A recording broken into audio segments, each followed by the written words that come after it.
One Full Court Committee lawyer parcels out blame among various parties. Hong Kong passes bill on Huanggang arrangements. And President Xi Jinping sets out China as global AI leader.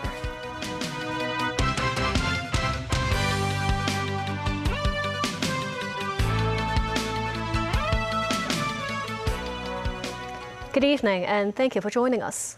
The senior counsel representing the independent committee at the One Full Court's public hearing says residents were failed by professionals with a callous disregard for fire safety.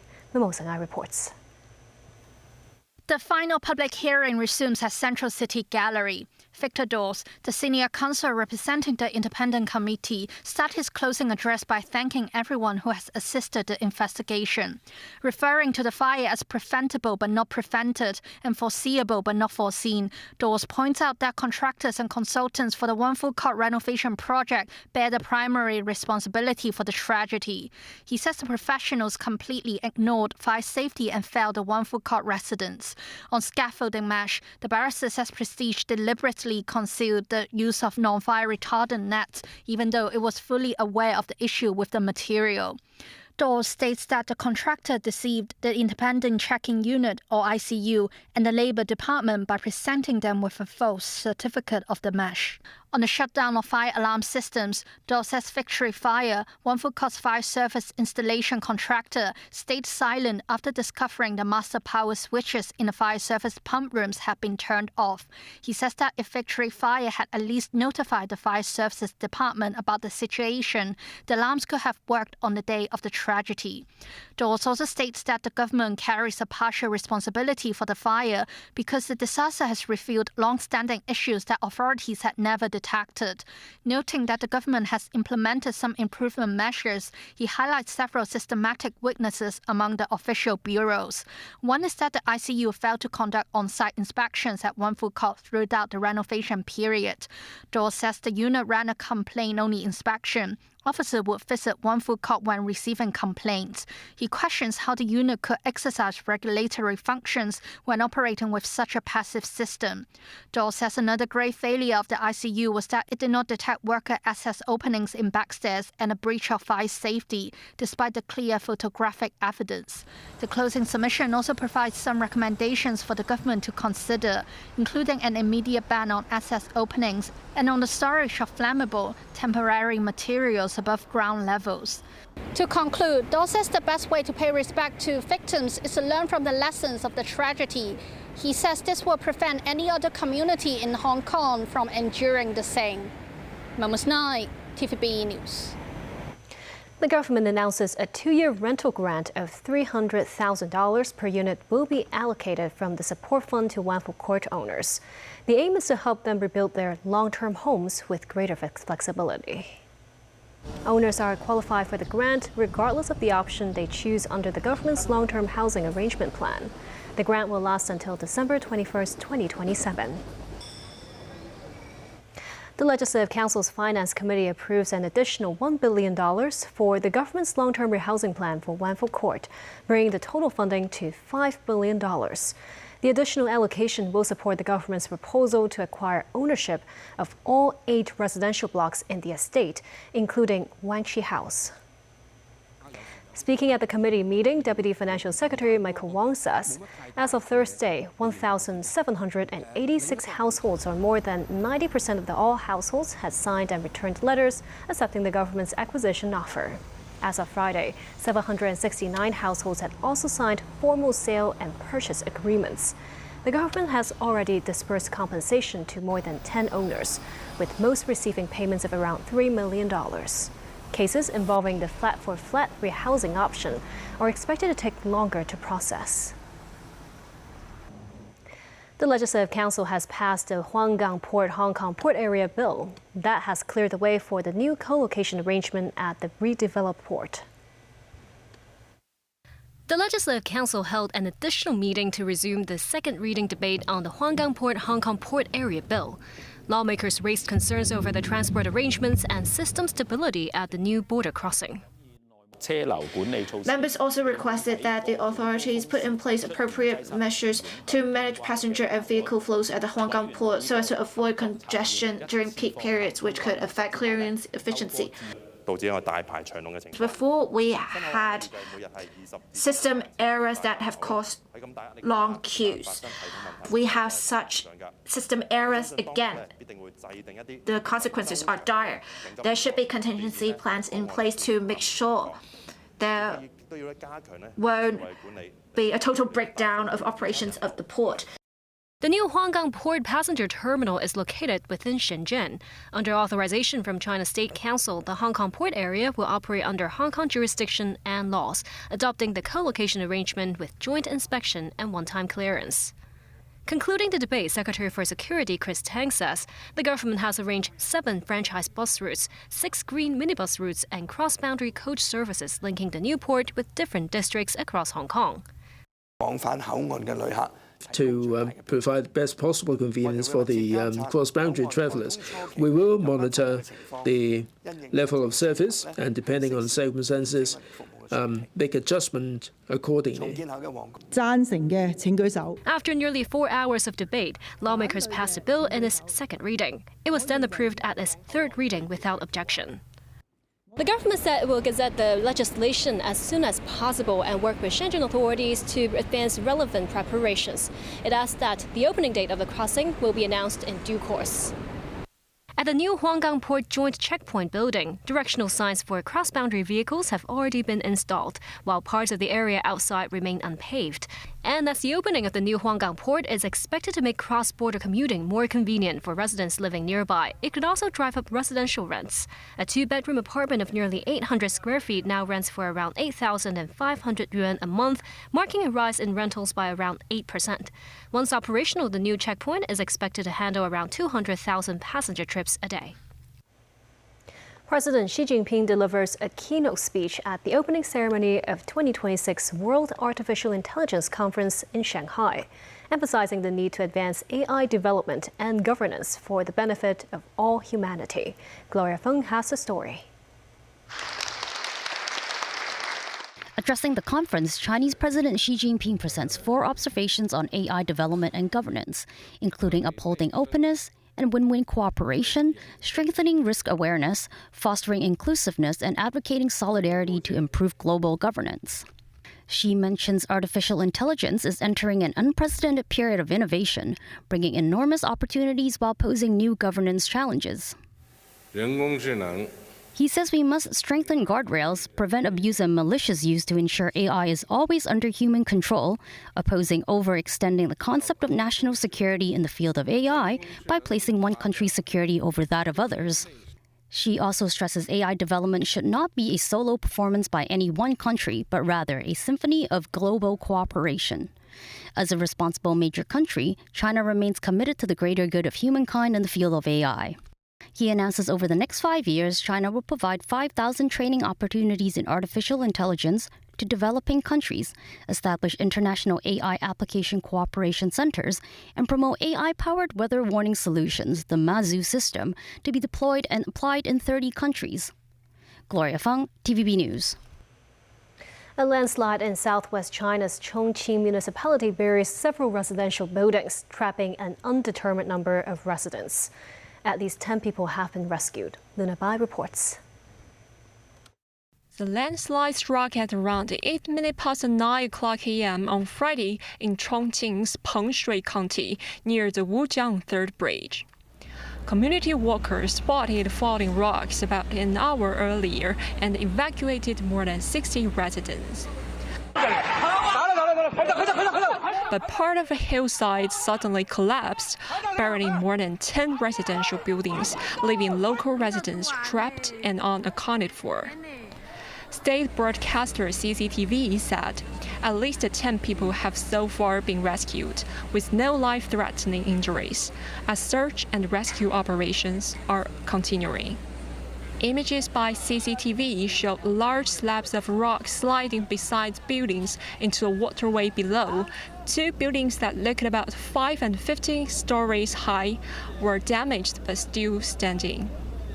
Authorities said an all-out research and rescue mission had been launched, with hundreds of rescuers involved. Luna Bai, TVB News.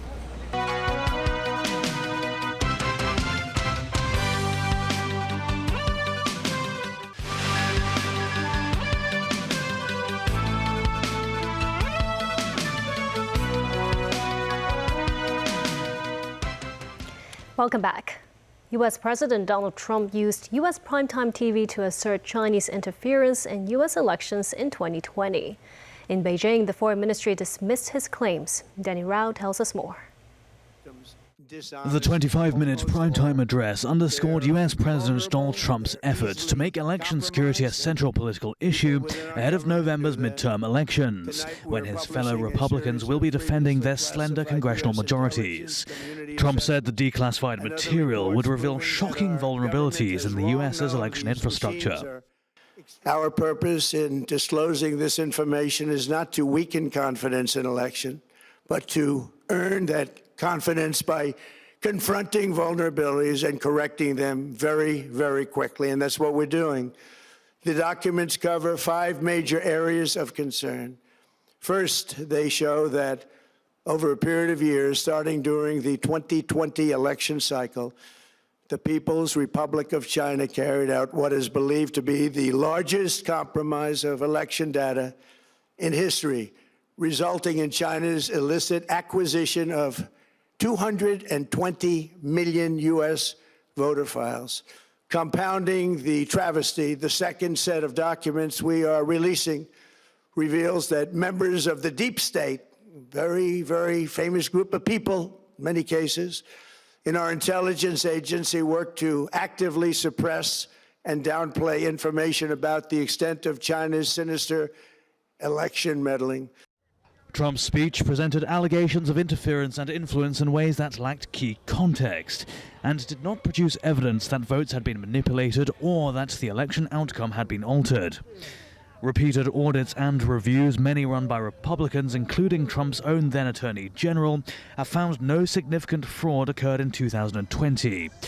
Trump's harsh language about China risked rocking a relationship that has steadied following last year's costly trade war. Trump hopes to meet with President Xi Jinping in September about improving trade relations. In Beijing, the foreign ministry said the allegations by the US are entirely fabricated and aimed at vilifying China, and have long been proven to be groundless. The ministry added China has been upholding the principle of non-interference in other countries' internal affairs, has no interest in interfering in US elections, and has never done so. US TV networks were split on whether to air Donald Trump's controversial address live. CNN, ABC and NBC chose not to air the speech live, while CBS and Fox at least aired large portions of it in real time. Trump has since called out ABC and NBC and suggested they should lose their licenses to broadcast. General TV News. Evacuation orders remain in effect in northeastern Minnesota as authorities work to contain 15 active wildfires in Lake County. 2 of the largest fires have each burned more than 55 square kilometers and crossed into Canada. This as more than 180 wildfires continue to rip through forests in northwestern Ontario, and pungent smoke seeps across the border, prompting air quality warnings in the U.S. from the Great Lakes to parts of the East Coast. Gloria Feng again. A thick, gloomy haze masks the iconic Manhattan skyline as wildfires continue to wreak havoc across the border in Ontario, Canada. State officials distribute tens of thousands of face masks and open cooling centers as New York City Mayor Zohran Mamdani says public schools, parks, and other city agencies are moving activities indoors, rescheduling events, and adjusting operations. Air quality is expected to spike to very unhealthy from Buffalo in the state's western corner to Rochester by Lake Ontario, Syracuse in the central region, down to greater New York City area. Other cities across the Great Lakes states, too, register air quality ranging from unhealthy to hazardous. Officials are urging residents to stay inside air-conditioned spaces and wear masks regardless of health conditions. This tourist visiting Chicago who suffers from asthma struggles to cope with the smoke-filled air and is buying masks and an inhaler in preparation. I do have asthma, but it rarely comes out, but something like this will definitely trigger it, so I wanted to be 100% certain I wouldn't have to run to the ER or anything like that. A number of sporting events have been disrupted, including in Philadelphia and Chicago. Concerns are raised over the air quality for the upcoming World Cup match in New Jersey Sunday, as Spain held its first training session on Thursday. Gloria Fung, TVB News. Andy Burnham has officially become leader of Britain's governing Labour Party on Friday, clearing his final hurdle to taking office as Prime Minister next week. Thank you, everybody. Thanks so much. The centre-left party has announced the result of a leadership contest to replace departing Prime Minister Keir Starmer, in which Burnham is the only contender. He has secured nominations from 379 of the 403 Labour lawmakers in the House of Commons as of Thursday night. Burnham, the former mayor of Great Manchester, has been Prime Minister in waiting for weeks, but he has revealed little detail about his policy priorities. Protesters gathered in Ukraine on Thursday after its President Volodymyr Zelensky decided to dismiss the popular defense minister. Joe Lee reports. Protesters flocked into the streets on Thursday in Kyiv, the capital of Ukraine, as President Volodymyr Zelensky decided to dismiss the youthful defense minister, Mikhailo Fedorov. Fedorov is widely regarded by the public as one of Ukraine's most effective ministers, who is credited with driving drone technology innovation for the military and leading anti-corruption efforts within the defense ministry. For many protesters, the demonstration is about preserving the momentum of Ukraine on the battlefield. Many are worrying that when Fedorov is dismissed, all the efforts will be in vain and could be reversed under a new leadership. Of course, I'm exhausted, but those feelings in my back, in my legs, there's a shaking, my head feels a little bit numb, but it's nothing compared to what we will face tomorrow and after tomorrow and years after. It's nothing compared to the people that are suffering high in the front line. Zelensky's attempt to reshuffle his wartime government, which included replacing a prime minister as well, could become a test of his political authority, as Ukraine's fight against Russia's full-scale invasion has lasted for more than 4 years. It is understood that Fedorov's ideas clash with the traditional military establishment, as Zelensky confirmed the dismissal was driven by a long-running friction between the defense ministry and Ukraine's commander-in-chief. Joe Lee, TVB News. A total smoking ban on construction sites takes effect today. The Labour Department sends officers to inspect sites, while contractors and workers are imposing measures to adapt to the ban. Alina Wang has more. The ban on smoking at construction sites takes effect today. Anyone who smokes on a construction site is subject to a fine of $3,000. Contractors also have a duty to ensure that no one smokes on site. Those who fail to do so may face a maximum fine of $400,000. The government's enforcement starts today, including surprise inspections on construction sites with no grace period granted. Commissioner for Labor Sam Hui visits a site in To Kwa Huan to inspect the smoking ban situation. This morning, we inspected through surprise inspection a total number of 58 construction sites, in which we have issued at least one fixed penalty, and this enforcement action will carry on as our regular work in the context of the overall responsibility of the Labour Department in safeguarding occupational safety in construction sites. Meanwhile, many construction sites post notices and display electronic signs at entrances. Some sites impose more preventing measures, including requiring workers to deposit cigarettes and lighters, conducting pre-entry backpack checks, and setting thermal imaging monitors within the site. This worker says the surveillance leaves no blind spots, and they are seeking alternatives, hoping to start by giving up buying cigarettes. Industry insiders consider the first-day enforcement reasonable, yet express concern that relying completely on manual inspections is insufficient, and argue that encouraging workers to quit smoking is a more sustainable long-term solution.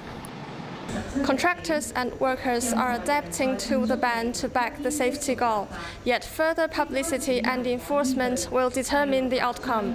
Alina Wang, TVB News. And that's the news. Thank you for watching.